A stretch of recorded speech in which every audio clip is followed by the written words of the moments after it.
No sé bajo qué regla usted no me pueda reconvenir a no utilizar la palabra absurdo.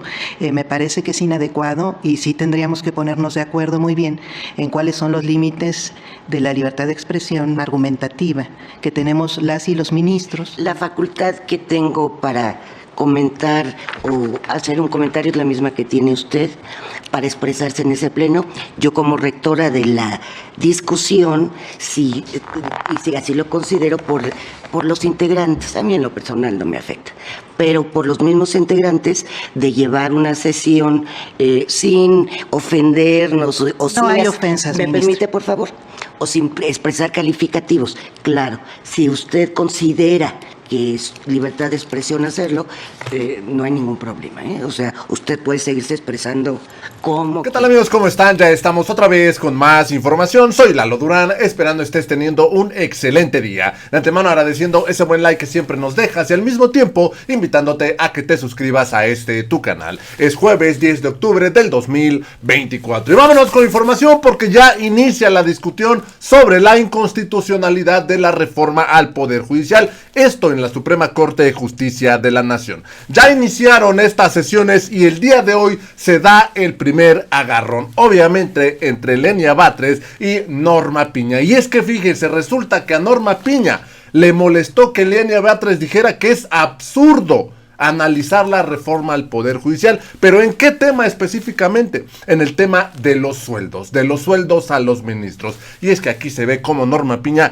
defiende con uñas y dientes sus intereses, sus privilegios, su billetote. Esto es lo que defiende Norma Piña, y aquí pues Lenia Batres le dijo que era absurdo interpretar una cosa y en otra pues no interpretar, sino acatarlo como lo dice literalmente. Pues esto es lo que llevó al pleito. Después ya se agarraron duro, pues Norma Piña le quiso evitar que utilizara la palabra absurdo, porque Norma Piña considera una majadería. Fíjense nada más.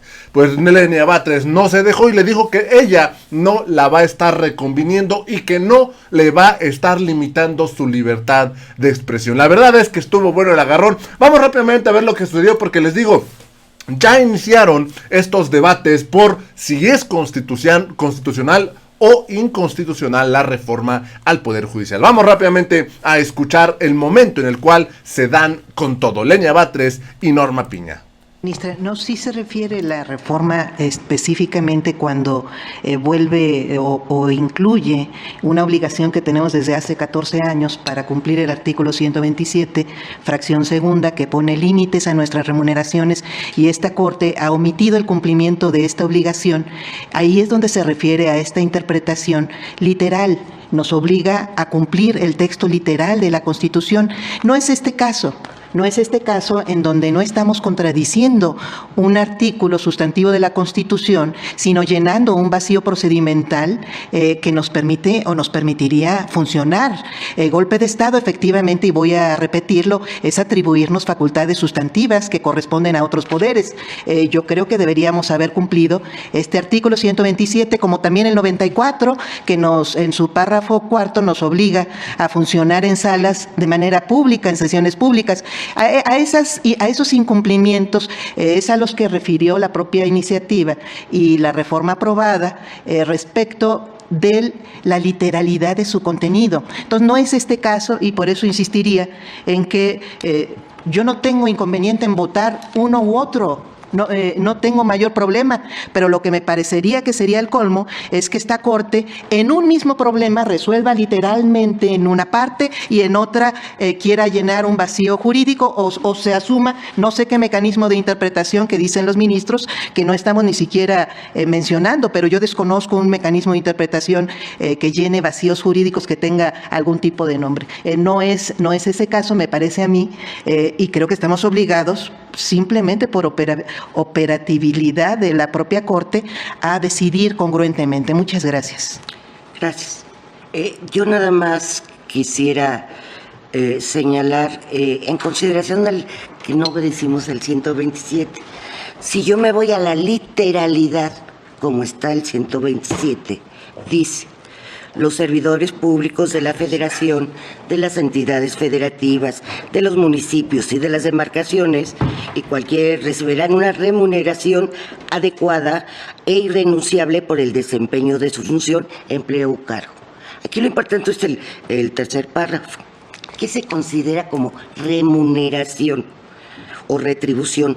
Toda percepción en efectivo o en especie, incluyendo dietas, aguinaldos, gratificaciones, premios, recompensas, bonos, estímulos, comisiones, compensación y cualquier otra, con excepción de los apoyos y los gastos sujetos a comprobación. Si yo me voy a la literalidad de este precepto, pues no solamente son las remuneraciones que se reciben en efectivo, sino cualquier otra prestación que se recibe en especie. Es literal. Y el 94, antes de la reforma, sí establecía que los salarios o sueldos del Poder Judicial Federal, congruentes con los principios internacionales de garantías procesales, serían irrenunciables y no podrían ser disminuidos en el empleo de su cargo. Y también es literal. Pero bueno, ya no... No, sí, me permite, por Sí, favor, claro, pero ministra. entonces me permite terminar, nada más. Esa es mi apreciación, respeto su apreciación. Siempre ha sido una cuestión de criterios que es muy válido en una corte plural. Tampoco es un tema que en este momento tengamos que discutir. Lo haremos cuando veamos ley de remuneraciones. Ahí lo veremos porque el tema está planteado. Entonces será el momento de la discusión. Ahora, para poder resolver este punto, que me parece que es el que tenemos que resolver en este momento, y no pasar a tópicos que será en su momento, y respetando el criterio de cada uno de los participantes, que tendremos oportunidad de expresarnos en el tema concreto. Pero para situar el problema, la cuestión que estamos resolviendo ahorita, según recuerdo, usted votó porque no funcionaran las salas. Así es. Exacto. Entonces, usted se inclina porque sea una literalidad tal y como lo establece la Constitución. No, parece que no me escuchó. No, sí le escuché, a lo mejor no se explicó, pero sí le escuché. Sí, ministra. Vuelvo a explicar mi punto.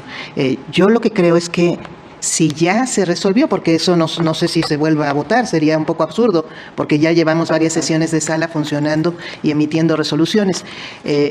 Yo repito, si ya se resolvió eso, tendríamos que votar coherentemente esta otra parte y asumir, si la regla es el funcionamiento con base en la integración de 11 ministros, pues asumir que nos corresponde una mayoría calificada de 8 y nos corresponde al mismo tiempo pues un funcionamiento del pleno de 11, que también lo venimos asumiendo. Es decir, ahí, como planteó en su momento el ministro Pardo, pues teníamos que haber votado las tres cosas al mismo tiempo.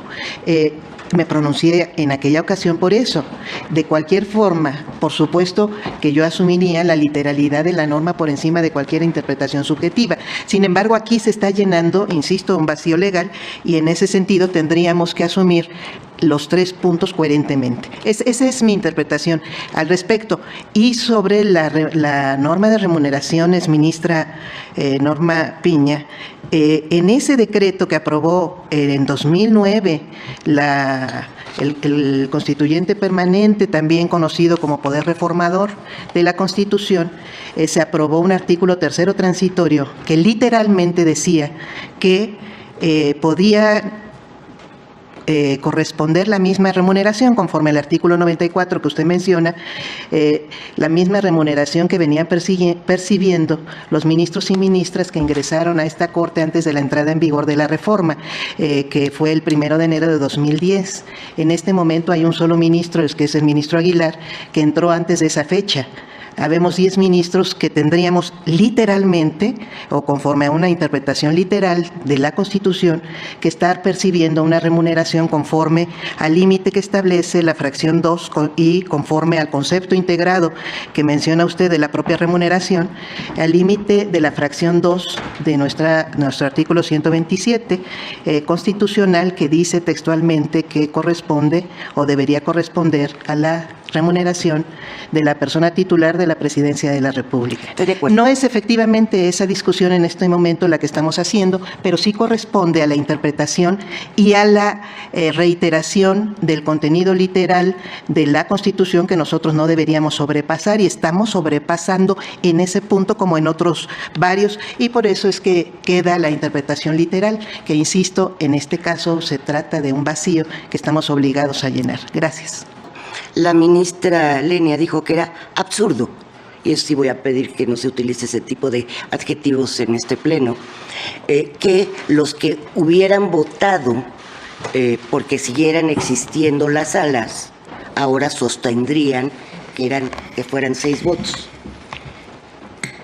Eso es lo que, en pocas palabras, comento. Que usted que sigue que si ya habíamos decidido lo de las salas, eso nos llevaba a una interpretación de que tendríamos que seguir como pleno funcionando 11 ministros con 8 votos, al margen que ella votó en contra de que siguieran funcionando las salas, como lo hice también yo y como lo hizo el ministro Alfredo Gutiérrez. Ahora, que fuimos los 3 que nos separamos de esa interpretación. Ahora, pero ahora hay ministros que, aunque votaron por esa que siguiera funcionando las salas, ahora plantean que serían 6 votos. ¿Sí? La ministra Loretta Ortiz, usted acaba de decir que tenemos que funcionar con 6 votos. Con 6, sí. Además de la ¿Lo haríamos el lunes? Sí. Bien, nada más por alusiones, sí, ministra, quisiera comentar, porque me parece que es importante, que no sé bajo qué regla usted no me pueda reconvenir a no utilizar la palabra absurdo.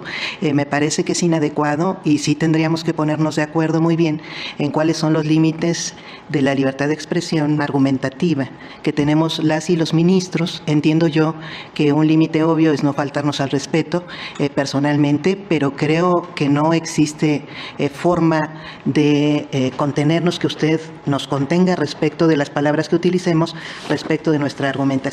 Yo insistiría en que me parecería absurdo, lo sostengo, lo reitero, que una parte sí adoptemos un método interpretativo y en otra parte no, cuando se trata de la misma reforma constitucional. Y efectivamente una función obvia de este Tribunal Constitucional pues es interpretar. Pues esa es nuestra función. Sin embargo, lo que debemos hacer es interpretar la constitucionalidad de las leyes. Lo que hacemos es cotejar el contenido de una ley respecto del contenido de nuestra Constitución. Pero si nosotros alteramos el contenido de nuestra Constitución, sobrepasamos los límites que tenemos autorizados para resolver la constitucionalidad de las leyes. Esa obviamente que es nuestra función, y por supuesto que nos pone un límite esta reforma al respecto, que a mí me parece esencial, un límite que además es el límite de los poderes de la Unión, que es el propio contenido de la Constitución. Si nosotros inventamos otro contenido constitucional, que a eso se refiere la literalidad de lo que dice la Constitución, pues entonces estamos vulnerando el Estado de Derecho completo, y por eso es que me he atrevido, pues sí, a usar, digamos, que conceptos fuertes como el de golpe de Estado, pero yo no veo ningún tipo de normativa que nos pueda o que pueda aplicar la presidencia de esta Corte para impedir que podamos ponerle palabras así de fuertes a lo que pueda estar haciendo este cuerpo colectivo, este cuerpo colegiado, que tiene una misión importantísima, que es resguardar la Constitución e interpretar bajo el límite de esa Constitución. Entonces yo insistiría, ministra, pues usted está interpretándome a mí, yo lo único que voy a insistir es que seamos congruentes, que no seamos incongruentes, en consecuencia que resolvamos lógicamente, no absurdamente, en consecuencia. Muchas gracias. Gracias. La facultad que tengo para comentar o hacer un comentario es la misma que tiene usted para expresarse en ese pleno. Yo, como rectora de la discusión, sí, y si así lo considero, por los integrantes, a mí en lo personal no me afecta, pero por los mismos integrantes, de llevar una sesión sin ofendernos o sin... No hay ofensas, ¿Me ministra. permite, por favor? O sin expresar calificativos. Claro, si usted considera que es libertad de expresión hacerlo, no hay ningún problema, ¿eh? O sea, usted puede seguirse expresando como quiera. Respetuosamente siempre, ministro. No siempre ha sido así, por eso Siempre. en este momento llamé la atención. Pero sí les pediría a los que se sientan ofendidos que lo digan. Gracias, señora ministra. Yo, para no ampliar ya más Fíjense nada más, aquí la verdad es que ya termina la discusión. ¿Por qué? Porque nadie le siguió el juego a Norma Piña. Y es que hasta el final pareciera que le quiere echar a andar a los demás ministros, pero la verdad es que no. Es que anda muy sensible Norma Piña, pues no quiere que se use la palabra absurdo. Fíjense, y es que la verdad no le gusta que en el tema de tocar el dinero, de tocar su sueldo, ahí sí se pone brava, ahí sí saca las uñas. Pero fíjense, este es el primer agarrón que se da conforme a la reforma al Poder Judicial, con el tema de los sueldos y con el tema de la mayoría calificada al interior de la Suprema Corte, si es de 6 o de 8 ministros. Obviamente Norma Piña quiere que sea de 8 para que, pues sabemos que ella cuenta con sus 8 achichincles y ellos puedan frenar la reforma al Poder Judicial. A mí me gustaría que la frenen, nada más para que vean la broncota en la que se van a meter, la broncota que se van a echar encima. Amigos, yo los dejo con la información, espero les haya gustado. Los invito a que se suscriban al canal, también los invito a que me sigan en redes sociales, donde igual subimos toda esta información. Me dio mucho gusto saludarlos, nos vemos en la siguiente nota. Hasta la próxima.